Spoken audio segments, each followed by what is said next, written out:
Hello everyone, आज है 27 मार्च और आज इस वीडियो में हम बात करने जा रहे हैं दो सरकारी कंपनियों के बारे में।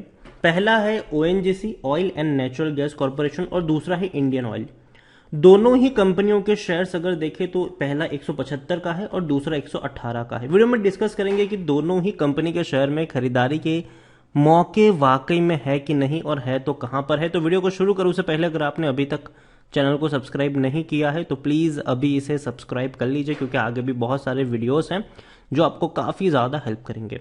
तो oil and natural gas corporation 175 रुपए का शेयर ओएनजीसी का पिछले एक महीने में अगर हम देखें तो 10% के आसपास का ग्रोथ हमें यहां पर देखने को मिलता जरूर है, लेकिन 160 रुपए के आसपास था, तेजी बनी 187 पर आया, टूट के वापस बिखरा, वापस तेजी बन गई। यहां पर एक साल की अगर हम बात करें तो पिछले एक साल में ओएनजीसी के शेयर में 72% का ग्रोथ है। 98 रुपीज का शेयर, तेजी इससे पहले भी इसने दिखाई थी, 168 पे गया था, टूट के ये वापस बिखरा, वापस तेजी ये दिखाना शुरू कर रहा है।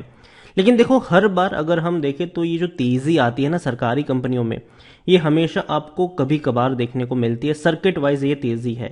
यहां पर आप देखो तो तेजी पहले बनी, फिर टूट गया, फिर लंबे समय तक ये अंडर वैल्यूड रहा, फिर अब ये जाके दौड़ना शुरू कर रहा है।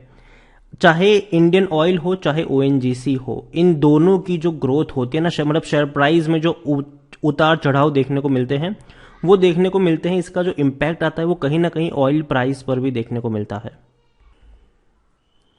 और हाल फिलहाल में अगर हम देखें तो लंबे समय से 10 साल से ये शेयर में कोई इतना बड़ा ग्रोथ नहीं आया है, लेकिन जो पैसा बना है वो बना है डिविडेंड से। ये वो कंपनियां हैं जो हाई डिविडेंड पे आउट करती है।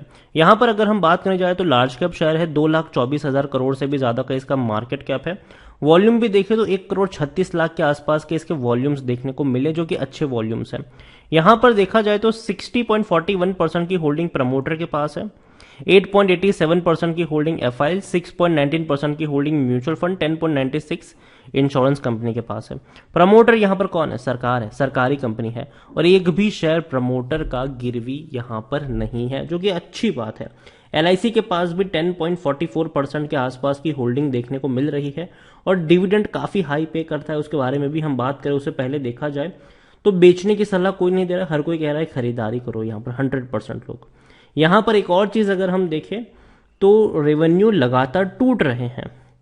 जो पहले 4,21,000 करोड़ से भी ज्यादा के रेवेन्यू थे, आज वो 3 लाख करोड़ पर आ चुके हैं। लगातार टूट रहे हैं इनके रेवेन्यू। और प्रॉफिट्स अगर हम देखें तो प्रॉफिट में भी काफी ज्यादा उतार चढ़ाव देखने को मिले, लेकिन हाँ, इंक्रीज जरूर आया है 2021 में यहां पर देखा जाए तो। और देखो, मैं इनके बात करूं डिविडेंड की तो कंपनी डिविडेंड बहुत अच्छा पे करती है। 2021 में इसने 3 बार डिविडेंड पे किया था, ₹1.75, ₹1.85, ₹5.50। और 2022 में भी ₹1.75 का इसने डिविडेंड पे किया है। तो कई बार ये डिविडेंड पे आउट करते हैं, जिसकी वजह से हम कह सकते हैं कि हाँ, लॉन्ग टर्म में जो इसने पैसा बनाकर दिया वो जनरली सिर्फ डिविडेंड से ही मिला है। शेयर प्राइस में कोई बड़ा जंप नहीं है। इतना ही नहीं, 13 का इसका पी रेशियो है, जो कि सेक्टर पी 18 से कम ही है, मतलब सस्ता मान सकते हो। 81% एनालिस्ट यहां पर खरीदारी करने की सलाह देते हुए नजर आ रहे हैं। खरीदारी करने का सही मौका है क्योंकि शेयर ओवरबॉट जोन में नहीं है, कोई भी रेड फ्लैग नजर नहीं आ रहा है। लॉन्ग टर्म में बैंक एफडी से भी अच्छा पैसा बना है। वो रीजन सिंपल है, डिविडेंड, जो मैंने आपको पहले भी कहा, और अच्छा डिविडेंड पेइंग शेयर भी है, करंट प्राइस भी कम है इंस्ट्रिक वैल्यू से। ओएनजीसी देखो, मेरा उतना फेवरेट शेयर ये कभी भी नहीं रहा है, लेकिन जब कोविड टाइम में ये सस्ता मिल रहा था तब डेफिनेटली मेरी बाइंग की रिकमेंडेशन यहां पर जरूर थी। लेकिन मैं यही कहूंगा कि देखो, जब भी इसने तेजी दिखाई है, ये नीचे की तरफ टूटा जरूर है। तो पहली चीज तो ये कि हाई लेवल पे इसको नहीं खरीदना चाहिए, क्योंकि अगर मैं इसका 2016 से लेकर 2018-19 का अगर मैं ग्राफ ऑब्जर्व करता हूं तो ये चीज देखने को मिली है कि जब भी ये शेयर 180-190 के करीब पहुंचा है, यहां पर एक रेजिस्टेंस बैठा है, गिरावट आई है। तो पहली चीज तो ये कि 175 रुपए पर मैं इसको नहीं खरीदूंगा, ठीक है। लेकिन ये टूटता है, यहां से अगर ये करेक्ट होता है तो दोबारा इसके बारे में सोचा जा सकता है, अभी के लिए नहीं। दूसरा है इंडियन ऑयल कॉरपोरेशन, 118 रुपए का ये शेयर है। पिछले एक महीने में अगर हम बात करें तो पिछले एक महीने में इंडियन ऑयल में 5.5% का ग्रोथ जरूर है, लेकिन एक साल की अगर हम बात करें तो एक साल में ये शेयर जो है उसमें 30% का ग्रोथ है। अप्स एंड डाउन्स काफी ज्यादा देखने को मिली है। और 10 साल की बात करेंगे तो 10 साल में भी आपको यही चीज देखने को मिल जाएंगी। 10 साल में अगर हम देखें तो 77% का ग्रोथ है। एक बड़ी तेजी बनी जरूर थी, लेकिन लगातार ये टूटता चला गया, वापस तेजी की तरफ भाग रहा है। ये टूट क्यों रहा था 2017 से अब तक?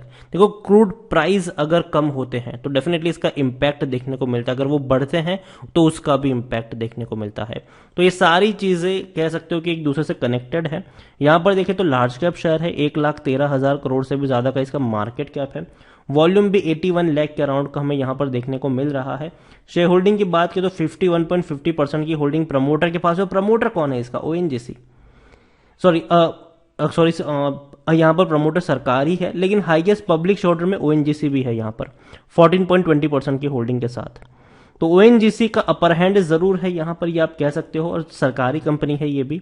और डेफिनेटली मैं मानता हूं कि जो ऑयल कंपनी है वो सरकारी ही होनी चाहिए, ताकि ऑयल प्राइस पर उतना ज़्यादा कह सकते हैं कि हाँ कंट्रोल ना आए प्राइवेट सेक्टर वालों का। यहाँ पर अगर बात करें इंडियन ऑयल कॉरपोरेशन की, तो इंडियन ऑयल कॉरपोरेशन में 27% लोग कह रहे हैं बेच दो, 73% लोग कह रहे हैं खरीद लो। यहाँ पर इतना ही नहीं, इनके भी रेवेन्यू देखेंगे तो टूट रहे हैं, लगातार इनके रेवेन्यू टूट रहे हैं, ये अच्छे संकेत नहीं है।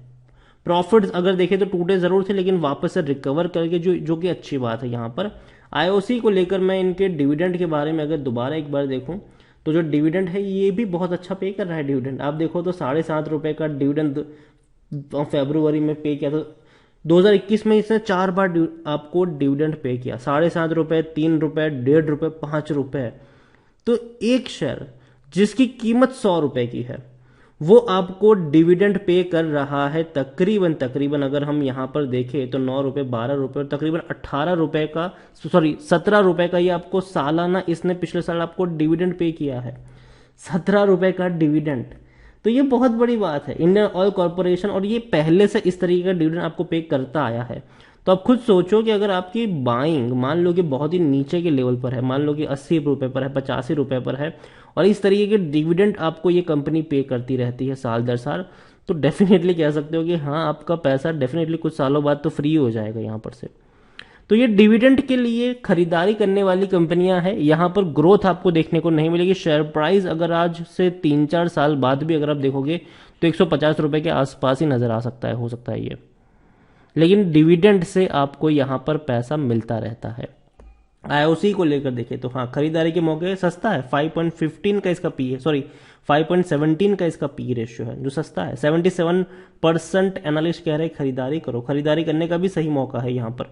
तो देखो, पहली चीज मैं आईओसी को लेकर कहूंगा कि शेयर प्राइस में आपको बढ़ोतरी देखने को नहीं मिलेगी। आप 2-3 साल बाद भी आओगे तो 100 रुपए से 150 रुपए की रेंज में ये भटकता हुआ नजर आ सकता है, लेकिन जो चेंजेस आपको देखने को मिलेंगे वो डिविडेंड से देखने को मिलेंगे।